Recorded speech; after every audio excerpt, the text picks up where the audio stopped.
E aí pessoal, bem-vindos mais uma vez a esse grande canal chamado de Parábolas de Sabedoria. Hoje nesse belo vídeo falaremos sobre as guerras, sobre o porquê existem guerras, sobre o porquê existe expansão territorial, e por que a guerra é uma arte. Porém também, obviamente, haverá lições de estratégia militar. E para fins de recomendação do livro, aqui estão 65 ensinamentos valiosos de Sun Tzu, em A Arte da Guerra. A guerra é um conflito armado entre estados, governos, sociedades ou grupos paramilitares, como mercenários, insurgentes e milícias. Geralmente é caracterizada por extrema violência, agressão, destruição e mortalidade, usando forças militares regulares ou irregulares.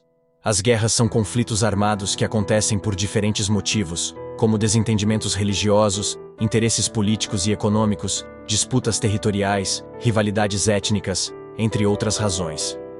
Porque a guerra é necessária? As guerras criam sociedades maiores e mais seguras. Esse controle e o respectivo monopólio da força bruta pelo Estado têm como resultado uma sociedade mais pacífica e segura para todos. É cada vez menor o número de mortes mundiais anuais causadas por conflitos armados. Quais foram os motivos da expansão territorial? Expansão territorial. Muitos fatores contribuíram para a ocupação e a expansão do território desde então, entre os quais as bandeiras, incursões dos bandeirantes ao interior da colônia para aprisionar indígenas, que seriam escravizados, e buscar metais preciosos, ouro e prata, nos séculos XVI e XVII. O que significa a arte da guerra? Você conhece o livro A Arte da Guerra, de Sun Tzu? A arte da guerra nos ensina a não confiar na possibilidade de que o inimigo não venha, mas na nossa prontidão para recebê-lo. Não na possibilidade de que ele não ataque, mas no fato de que fazemos nossa posição inexpugnável. Nos capítulos 9, 10 e 11, Sun Tzu continua tratando de aspectos táticos. 1. A guerra é um assunto de importância vital para o Estado, o reino da vida ou da morte, o caminho para a sobrevivência ou a ruína. É indispensável estudá-la profundamente. 2. Informação é crucial. Nunca vá para a batalha sem saber o que pode estar contra você. 3. Aquele que conhece o inimigo e a si mesmo lutará 100 batalhas sem perder. Para aquele que não conhece o inimigo, mas conhece a si mesmo, as chances para a vitória ou derrota serão iguais. Aquele que não conhece nem o inimigo e nem a si próprio será derrotado em todas as batalhas. 4. Um líder lidera pelo exemplo, não pela força. 5. Trate seus homens como filhos, e eles o seguirão aos vales mais escuros. Trate-os como filhos queridos, e eles o defenderão com a própria morte. 6. A invencibilidade está na defesa, a possibilidade de vitória, no ataque. Quem se defende mostra que sua força é inadequada. Quem ataca, mostra que ela é abundante. 7. A vitória está reservada àqueles que estão dispostos a pagar o preço. 8. Toda guerra é baseada em dissimulação. Por isso, quando capaz, finja ser incapaz. Quando pronto, finja grande desespero. Quando perto, finja estar longe. Quando longe, faça acreditar que está próximo. 9. A suprema arte da guerra é derrotar o inimigo sem lutar. 10. Guerreiros vitoriosos vencem primeiro e, em seguida, vão para a guerra, enquanto guerreiros derrotados vão à guerra em primeiro lugar, para depois buscarem a vitória. 11.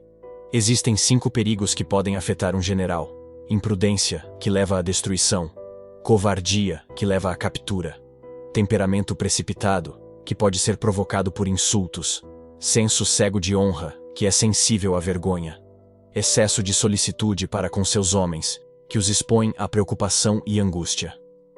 12. Existem 3 maneiras de um governante trazer infortúnio à guerra: comandar o exército para avançar ou recuar ignorando o fato que não podem obedecer. E assim, denegrir o exército. Tentar governar o exército da mesma forma como administra o reino, ignorando as condições para obtê-lo. E assim, causar inquietação na mente dos soldados. Empregar os oficiais do exército sem discriminação, ignorando os princípios básicos de adaptação das circunstâncias. E assim abalar a confiança dos soldados. 13.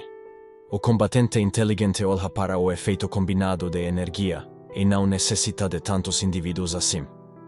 Daí sua capacidade de escolher os homens certos e utilizar da mesma energia combinada.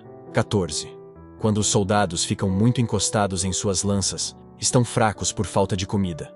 Se aqueles que são enviados para pegar água bebem-na, o exército está sofrendo de sede.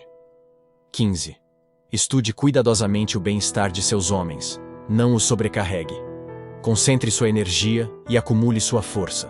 Mantenha seu exército continuamente em movimento. Elabore planos insondáveis. 16. Se você for indulgente, mas inábil para validar sua autoridade, bondoso, mas impotente para fazer valer os seus comandos, e incapaz, além disso, de lidar com a desordem, seus soldados podem ser comparados a crianças mimadas e serão inúteis para qualquer finalidade prática. 17. Quando o general é fraco e sem autoridade, quando suas ordens não são claras e coesas, quando não existem regras fixas aos seus oficiais, e quando as fileiras de homens são formadas de forma casual e desleixada, a consequência é a total desorganização. 18. Quando os soldados comuns são demasiadamente fortes e os seus oficiais superiores muito fracos, o resultado é insubordinação. Quando os oficiais superiores são muito fortes e os soldados comuns fracos demais, o resultado é colapso. Quando os oficiais superiores estão com raiva, insubordinados, e atendem à batalha contra o inimigo por sua própria conta e risco, a partir de um sentimento de ressentimento, antes que o comandante-chefe 5 elementos, nenhum é predominante. Das 4 estações, nenhuma dura para sempre. Os dias, uns são longos, outros curtos. A lua enche e míngua. Também são assim os períodos de uma guerra. 21. A água não tem forma constante.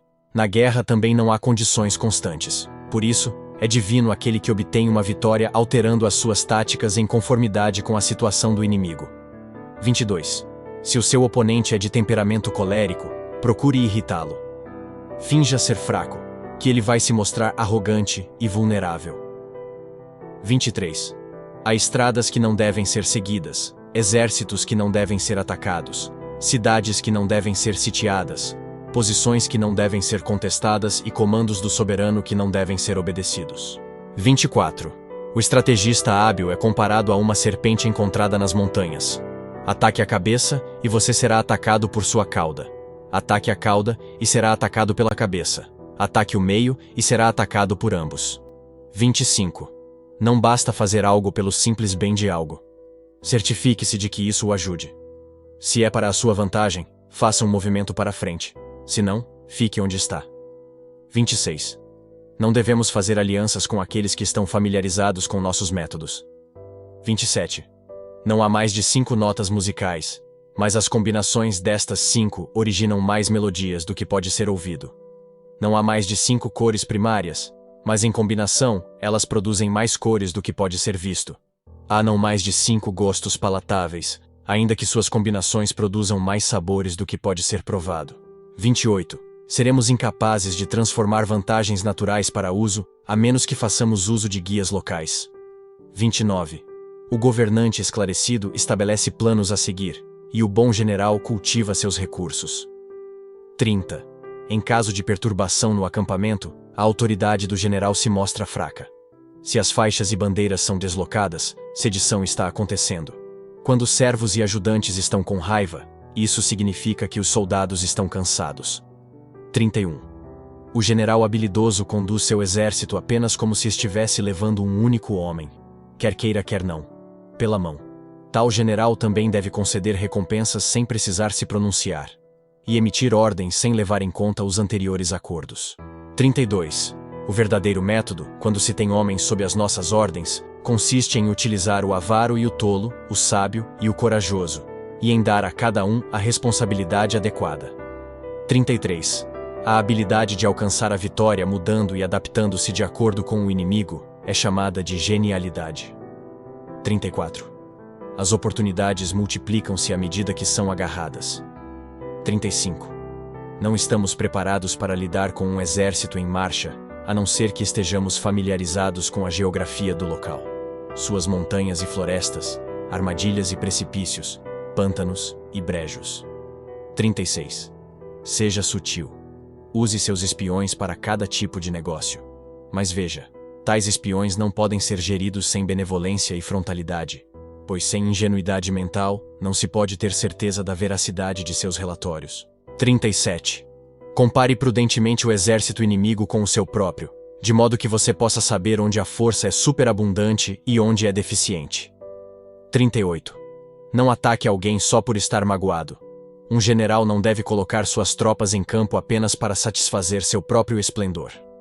39. Um bom comandante é benevolente e despreocupado com a fama. 40. A qualidade da decisão é como a rusga de um falcão que lhe permite atacar e destruir sua vítima. 41. No meio do caos, há sempre uma oportunidade. 42.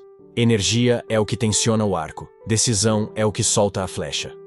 43. Comandar muitos é o mesmo que comandar poucos. Tudo é uma questão de organização. 44. A arte da guerra nos ensina a não confiar na probabilidade de o inimigo não estar vindo, mas sim na nossa própria prontidão para recebê-lo. Não sobre a possibilidade de ser atacado, mas sim no fato de que fizemos a nossa posição inatacável. 45. Velocidade é a essência da guerra. Tire proveito do despreparo do seu inimigo, transforme seu caminho em rotas desesperadas e ataque nos sinais de descuido. 46. Para conhecer o seu inimigo, você deve tornar-se seu inimigo. 47. O medo é o verdadeiro e único inimigo. 48. Lembre-se, você é seu próprio general. Então, tome agora a iniciativa, planeje e marche decidido para a vitória. 49. Para cada vitória sofremos uma derrota. 50. A estratégia sem tática é o caminho mais lento para a vitória.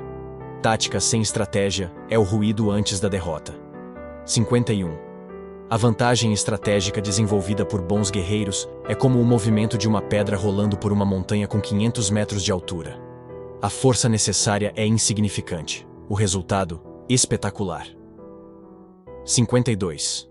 Se numericamente és mais fraco, procura a retirada. 53. Um general não deve empreender uma guerra num ataque de ira, nem deve enviar suas tropas num momento de indignação. Entenda que um homem que está enfurecido voltará a ser feliz, e aquele que está indignado voltará a ser honrado. Mas um estado que pereceu nunca poderá ser reavivado, nem um homem que morreu poderá ser ressuscitado. 54. Deixe seus planos serem escuros e impenetráveis como a noite, e quando você se mover, caia como um raio. 55. Quando cercar o inimigo, deixe uma saída para ele. Caso contrário, ele lutará até a morte. 56.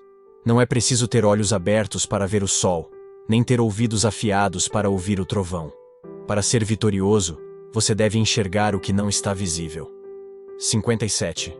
Se quisermos que a glória e o sucesso acompanhem nossas armas, jamais devemos perder de vista os seguintes fatores: a doutrina, o tempo, o espaço, o comando, a disciplina.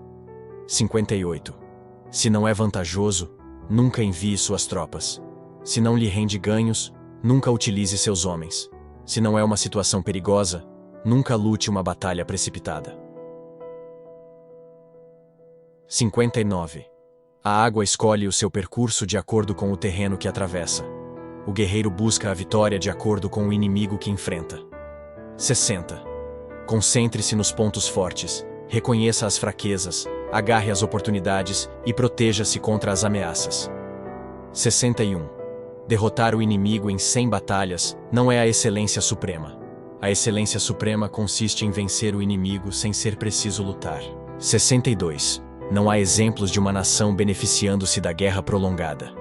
63. Só mudando a si mesmo, o homem pode mudar o que está à sua volta. Se o pensamento não muda, o que vemos é o que temos visto pelo mundo afora. Um império substituindo o outro, e um opressor sentando no trono sangrento de outro opressor. Enquanto o homem não muda a si mesmo, o que vemos é apenas escuridão e ranger de dentes. 64. Evitar guerras é muito mais gratificante do que vencer 1000 batalhas. 65. A vitória é o principal objetivo na guerra, mas o verdadeiro propósito da guerra é a paz. Sun Tzu, 544-496 a.C., foi um general, estrategista de guerra e filósofo chinês, a quem é atribuída a obra A Arte da Guerra, um tratado filosófico-militar no qual reuniu estratégias e táticas militares para vencer o inimigo. Sun Tzu, 544-496 a.C., nasceu na China, provavelmente em 544, durante a dinastia Zhou, 722-476, período da história chamado de Primavera e Outono, quando o poder real praticamente desapareceu e os grandes principados guerreavam, e que ocorreu a divisão da China em vários estados menores, que viviam permanentemente em luta. Sun Tzu, contemporâneo do filósofo Confúcio, 551-479 a.C., viveu numa época em que a filosofia era também usada como arma para a sabedoria das estratégias e táticas militares, e assim, os pensadores eram colocados à frente dos exércitos que disputavam o controle da soberania. Segundo alguns historiadores, Sun Tzu teria nascido em Qi, era filho da aristocracia militar chinesa, e aprendera a desenvolver suas estratégias de guerra com seu avô. Em 517 a.C., teria rumado para o sul e se fixado no estado de Wu, onde teria exercido suas funções como general e estrategista do rei Hulu. Como general, Sun Tzu teria subjugado seus inimigos com os ensinamentos que transmitia a seus soldados. Falava com propriedade sobre o posicionamento das tropas e a movimentação dos soldados, as técnicas de emboscada e até mudanças inesperadas de clima.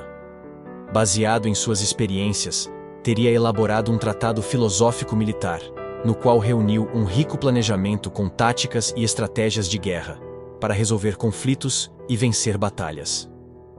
O livro A Arte da Guerra, com 13 capítulos, com frases e pensamentos, aborda diversos aspectos ligados à guerra. Gratidão, e até o próximo vídeo.